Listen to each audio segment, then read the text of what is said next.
दोस्तों हमारे hi fi team channel को सब्सक्राइब कीजिए और इस घंटी को जरूर दबाइए ताकि सबसे पहले वीडियो आप तक पहुंच सके। नमस्कार, अस्सलाम वालेकुम, जय भीम। मैंने तीनों आवाज अलग अलग निकाला और जैसे इधर से आवाज आई रिप्लाई भी वैसे ही आया। आज मुझे जो सौंपी गई है आन बान मार्केटिंग प्लान इस बिजनेस का, तो सबसे पहले मैं अपना परिचय देना चाहूँगा। मेरा नाम नूर आलम सरकार है, रहने वाला वेस्ट बंगाल का हूँ और एजुकेशन की बात करूँ तो मैं अंगूठा टेक हूँ। कुछ लोगों को लगेगा यार अंगूठा टेक आदमी से हमें मार्केटिंग प्लान दिखाया जा रहा है, हो सकता है लग भी जाए आपको, लेकिन आपसे 2 दिन 4 दिन पहले हो सकता है इस बिजनेस में कुछ लोगों से पहले मैं आ गया और इस बिजनेस को मार्केटिंग प्लान को सीखा से।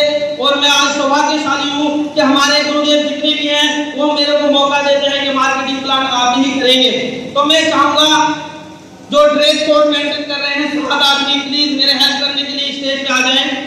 जितने जल्दी आप करेंगे उतने ही जल्दी मार्केटिंग प्लान का मैं कोशिश करूँगा बताने की। 7 आदमी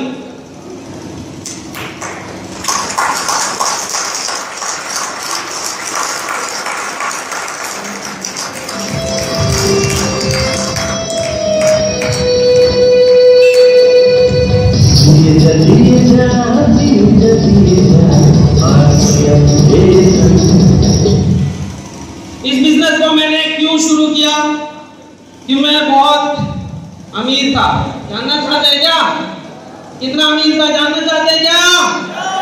कुछ ही लोग जानना चाहते हैं, सब जानना चाहते हैं क्या? मैं नोएडा में 3.5 लाख कर्जदार बन के आया था। और काम के बारे में बताऊं, मैं पहले रिक्शा चलाता था, रिक्शा चलाते चलाते पिज्जा डिलीवरी का काम मिला और पिज्जा डिलीवरी करने के लिए सेक्टर 66 मऊरा में गया और वहाँ मुझे भगवान के रूप में 2 ऐसा इंसान मिला जो मेरी जिंदगी को बदल के रख दिया। और मैं चाहूंगा वो दिन 2 इंसान का नाम लेना चाहूंगा और आप लोगों की जोरदार ताली चाहूंगा। मिस्टर संजय कुमार और मिस्टर ललित कुमार जी एक बार जोरदार ताली होनी चाहिए।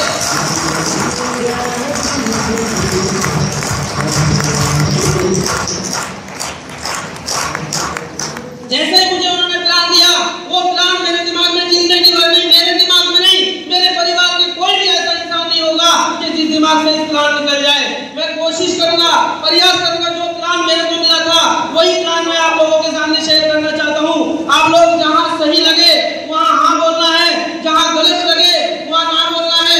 ये 2 काम कर सकते हैं क्या सभी लोग? तो मुझे जैसे ही प्लान बताया गया था, मैं पिज्जा डिलीवरी करके मैं वहाँ बारिश में भीगा हुआ कांप रहा था और मुझे प्लान बताया गया था। उस टाइम कॉपी पेन में बताया। मैं कोशिश करूँगा आज हमारे सामने इतनी खूबसूरत लीडर और सारे ड्रेस मेंटेन किए हुए हैं, मैं चाहूँगा कि सबके लिए एक बार जोरदार ताली।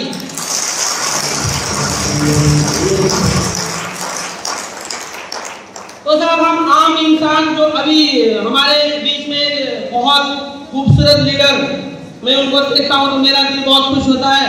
अभी आपके यहाँ पे आके थोड़ी देर पहले बात कर रहे थे मिस्टर चरण जी के लिए एक बार जोरदार ताली चाहूंगा। वो जैसे कह रहे थे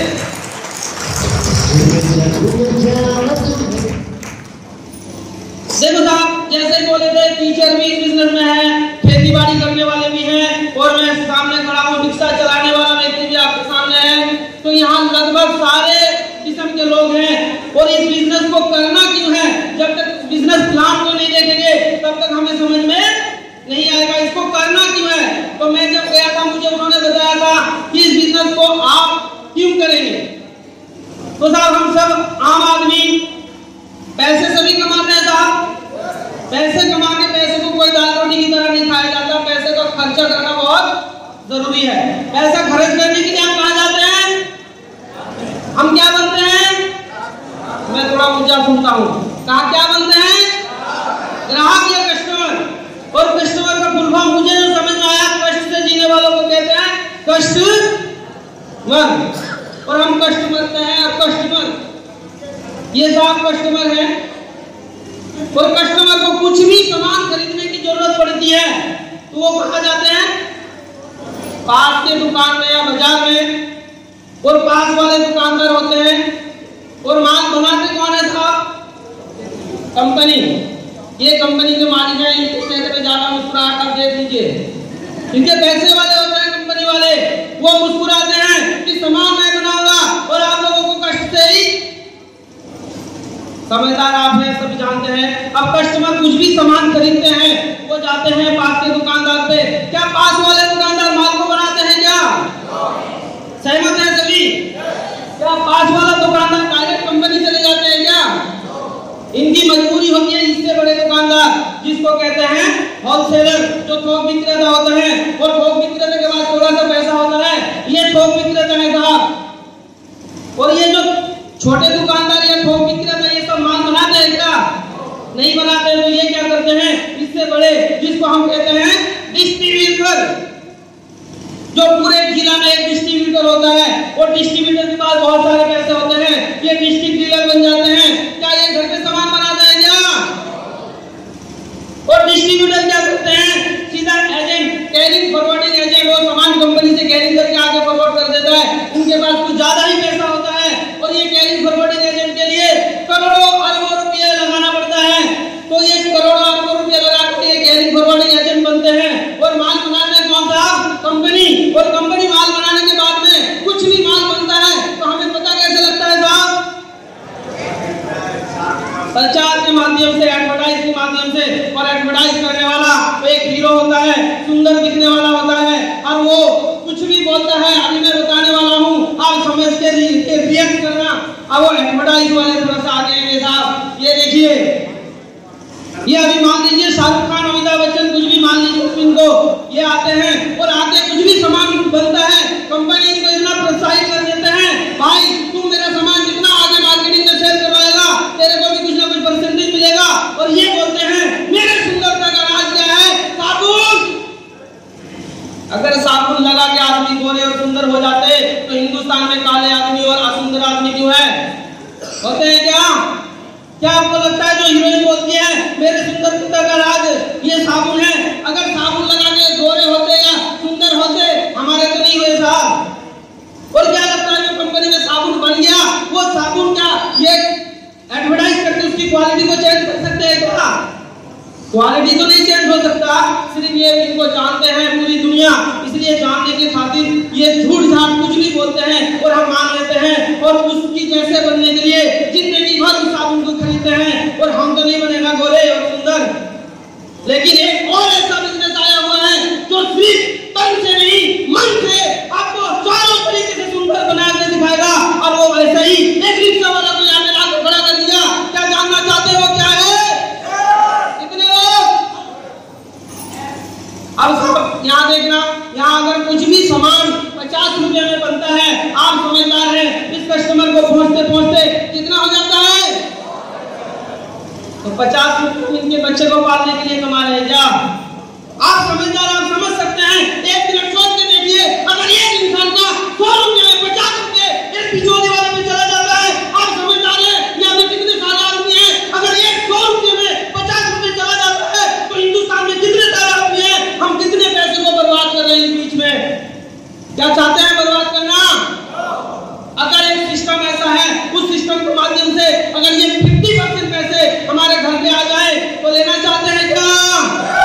वो कैसे आएगा बता दूं क्या? कुछ नहीं, सिर्फ 2 काम होने हैं। सिर्फ दुकान को बदलना है और सामान लेके आना है और लोगों को चर्चा करना है। मैं सामान लेके आया था और लोगों को चर्चा किया था। कैसे? ये कंपनी वाले साहब को इधर लाके यहाँ पे खड़ा कर देना है और इस भाई साहब को लाके ये हाथ मिला देना। ये हो गया है, इस सिस्टम के माध्यम से कैसा हुआ बताया जाता है। ये इसमें जो पैसे जा रहा था, ये पैसे जाएगा क्या? अब ये 50% पैसे में से 5% मेंटेनेंस खर्चा में चला जाता है, 45% पैसा हमारे पास वापस आ जाता है। यही आरसीएम है, यही आरसीएम है। और यही रिक्शे वाले को यहाँ पे आज बाइक पे चलवा दिया। और मैं वादा करता हूँ, अगर आप लोगों का साथ मिला, आज यहाँ पे कितने सारे लोग हैं, सभी कुछ ना कुछ करके दिखा देंगे। ये वादा मैं भी करता हूँ, मेरे तरफ से जितना होगा मैं कोशिश करूंगा। और आज हमारे बीच में तो बहुत अच्छी खूबसूरत लेडी लीडर, मैं उनकी तारीफ करके मैं जवान थक नहीं सकता, मेरा गला भी सूख जाता, कोई फर्क नहीं पड़ता। मैंने इनकी जोश को देखा था, मैं किसी दिन भीलवाड़ा स्टेज पे खड़ा हुआ था और इनकी जोश को देख के मैं वही प्रण ले लिया था, वही निर्णय ले लिया था पुजारी भी जैसा बनना है और मेरे को कुछ नहीं बनना है।